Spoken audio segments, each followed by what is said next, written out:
Selamat pagi anak-anak. Gimana kabarnya hari ini? Baik semua ya? Sebelum belajar, mari kita berdoa. Mulai.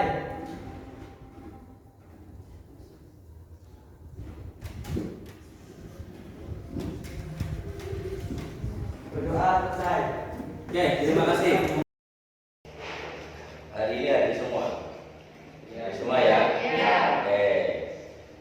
Jadi sekarang di masa pandemi ini kita harus tetap menjaga protokol kesehatan, selalu memakai masker, menjaga jarak. Di pertemuan sebelumnya itu kalian sudah Bapak ajarkan tentang materi kelangkaan, bahwa kebutuhan manusia itu tidak terbatas. Pengen ini, pengen itu gitu kan ya. Sedangkan alat pemenuh kebutuhannya, katakanlah gajinya, pendapatan kalian itu atau pendapatan orang masyarakat atau kalian lah nanti di kemudian hari kalau setelah sudah bekerja atau sekarang pun kalian tetap walaupun belum bekerja, walaupun masih sekolah, kebutuhan itu sangat banyak. Betul ya? Sehari-hari kalian kebutuhan nanti ada jenis-jenisnya. Mulai dari kebutuhan primer berdasarkan sifatnya ya, primer, sekunder, dan tersier. Kebutuhan primer itu kebutuhan pokok, kebutuhan wajib. Sandang, pangan, dan papan. Sandang itu pakaian. Pangan berarti makanan. Papan itu disimbolkan sebagai rumah atau tempat tinggal. Paham ya? Bapak hanya memancing pengetahuan awal kalian supaya bagus. Nah, sebelum masuk ke materi pembelajaran ini, Bapak sudah kirimkan di grup, di WA grup kalian untuk pretest. Di pertemuan sekarang kita membahas tentang permintaan. Pertemuan berikutnya menyambung permintaan penawaran, dilanjutkan harga keseimbangan. Jadi kalau hari ini kita bahas tentang permintaan, kita yang dipikirkan, kita posisikan sebagai pembeli. Tapi nanti di pertemuan berikutnya ada penawaran, kita posisikan sebagai penjual. Paham ya? Tujuan pembelajaran tadi sudah disampaikan.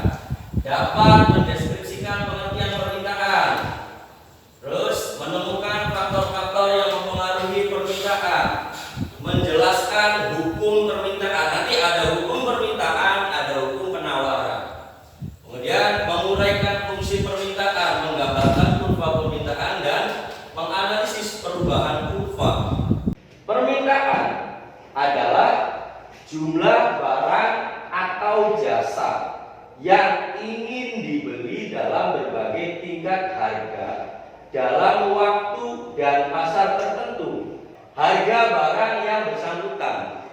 Artinya, kalau harganya naik, contoh, barang harganya naik, kira-kira permintaannya naik apa turun? Jadi kalau harganya naik, permintaannya akan turun. Sebaliknya, jika harganya turun, maka permintaannya akan naik. Contohnya apa? Contohnya pakaian diskonan di swalaya, di supermarket. Kalau barang harga dikasih diskon itu tambah mahal apa tambah murah? Murah. Kalau harganya turun, kalau murah kan berarti harganya turun. Permintaannya naik apa turun? Naik. Permintaannya akan naik. Apalagi diskonnya besar-besaran, itu akan berbondong-bondong. Permintaan dari pembelinya itu tambah banyak. Jadi permintaannya akan naik. Paham sampai sini? Nah, harga barang lain yang berkaitan dalam penggunaan. Contoh, HP 1 misalnya Xiaomi, harganya 5 juta. Ada lagi HP Realme yang speknya itu, spesifikasinya, kapasitasnya, kualitasnya sama, harganya lebih murah. Permintaan Xiaomi kira-kira naik apa turun? Turun karena memilih Realme, harga barang lain. Paham nggak? Hukum permintaan, bila harga suatu barang naik, maka jumlah permintaan barang tersebut akan turun. Tadi kan sudah disampaikan ya. Sebaliknya, bila harga barang tersebut turun, maka jumlah permintaannya akan naik dengan asumsi ceteris paribus. Ceteris paribus itu semua faktor yang mempengaruhi permintaan dianggap konstan, tetap, jadi nggak ngaruh, namanya ceteris paribus. Kurva permintaan merupakan kurva yang menunjukkan hubungan antara tingkat harga dengan jumlah barang yang diminta. Untuk dapat menggambarkan kurva permintaan, terlebih dahulu dibuat daftar schedule permintaan. Jadi, nanti ada contohnya di video ya. Ini contoh kasus, perhatian. Ini contoh kasus kelangkaan. Kelangkaan ini gambar apa? Saya tanya. Isi bensin, lebih tepatnya? Lebih tepatnya? Ini lebih tepatnya orang yang sedang mengantri panjang BBM atau bensin. Kalau ini sama, oh bensin juga. Tuh, lihat. Kalau ini antriannya motor sama orang. Kalau ini karena orang sama motornya capek ganti jadi.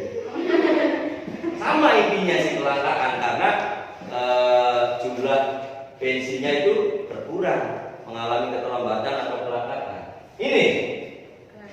Ini isi ulang gas 3 kg. Ini sering terjadi. Kita membahas tentang permintaan, maka posisikan diri kita sebagai seorang pembeli. Nah, ada sebuah ilustrasi.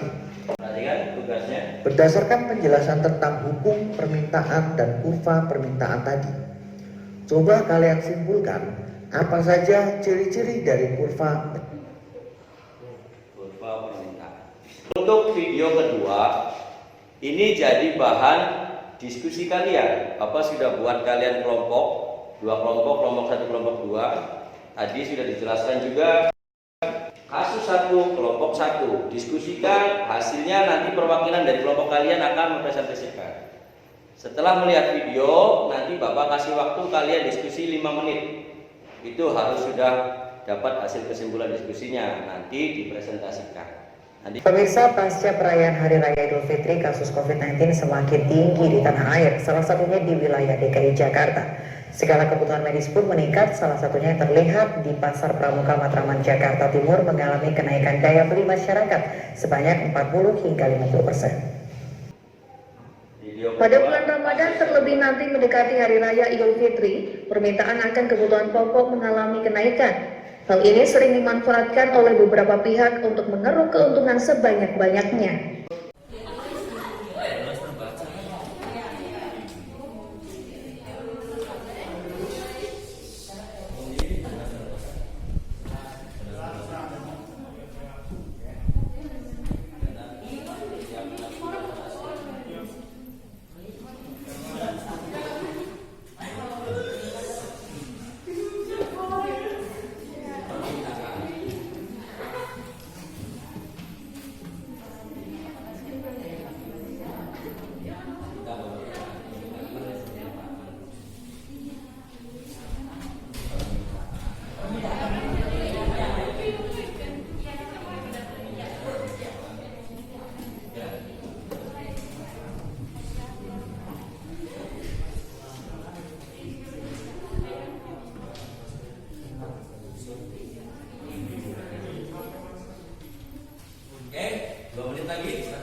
diskusi dari kelompok kami. 1. Permintaan oksigen dan vitamin pada masa pandemi ini mengalami peningkatan. 2. Peningkatan permintaan oksigen dan vitamin oleh masyarakat menyebabkan kelangkaan barang tersebut di pasar. 3. Kelangkaan tersebut menyebabkan kenaikan harga barang di pasar. Cukup? Tutup. Demikian presentasi dari kelompok kami. Assalamualaikum warahmatullahi wabarakatuh.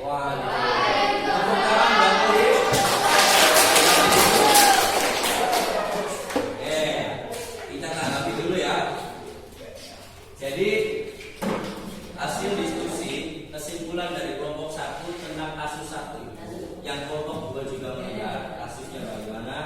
Menurut Bapak sudah benar menyimpulkannya. Jadi di contoh kasus 1 itu ada permintaan yang naik. Permintaan akan apa? Permintaan akan oksigen dan vitamin. Ini terkait yang kondisi yang sekarang yang sedang terjadi. Dan Bapak anggap itu dikaitkan dengan materi yang sekarang kita bahas tentang permintaan itu sudah sangat bagus sekali. Setuju ya kelompok 2 ya? Sekarang giliran perwakilan dari kelompok 2 untuk mempresentasikan hasil diskusinya. Silakan. Siapa? Oke.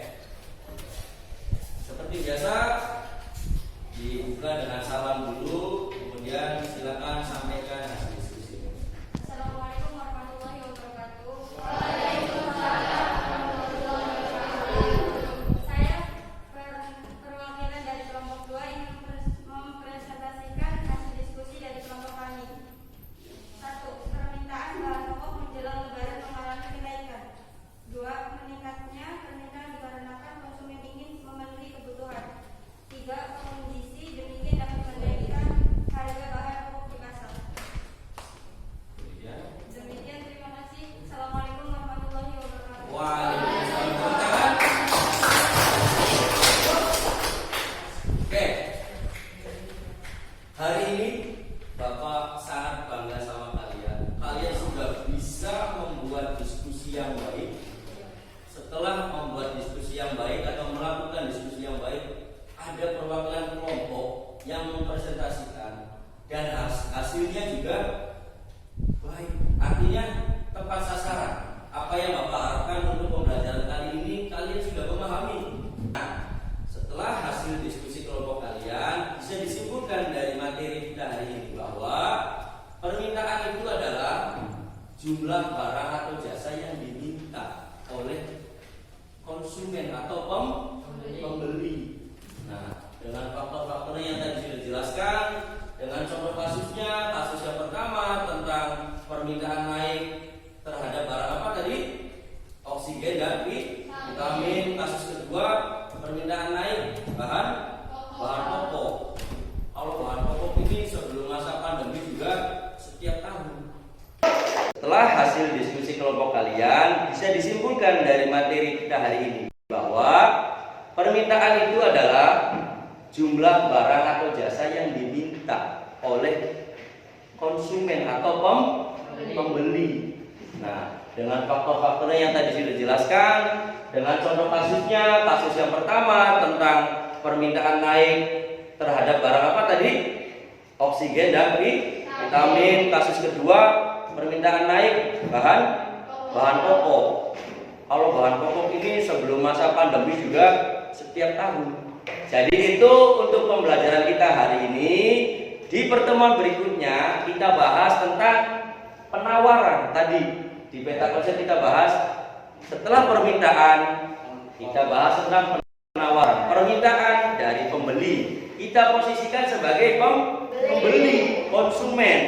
Kalau penawaran kita pola pikirnya kita posisikan penjual atau produsen.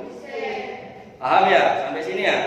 Oke, menutup pembelajaran kali ini silakan pimpin doa untuk mengakhiri pembelajaran. Zaman Nuri pimpin doa silakan. Mengakhiri pembelajaran mari kita berdoa di dalam hati mulai. Berdoa selesai. Terima kasih untuk hari ini. Kalian coba baca-baca lagi materi untuk penawaran di rumah sambil tugasnya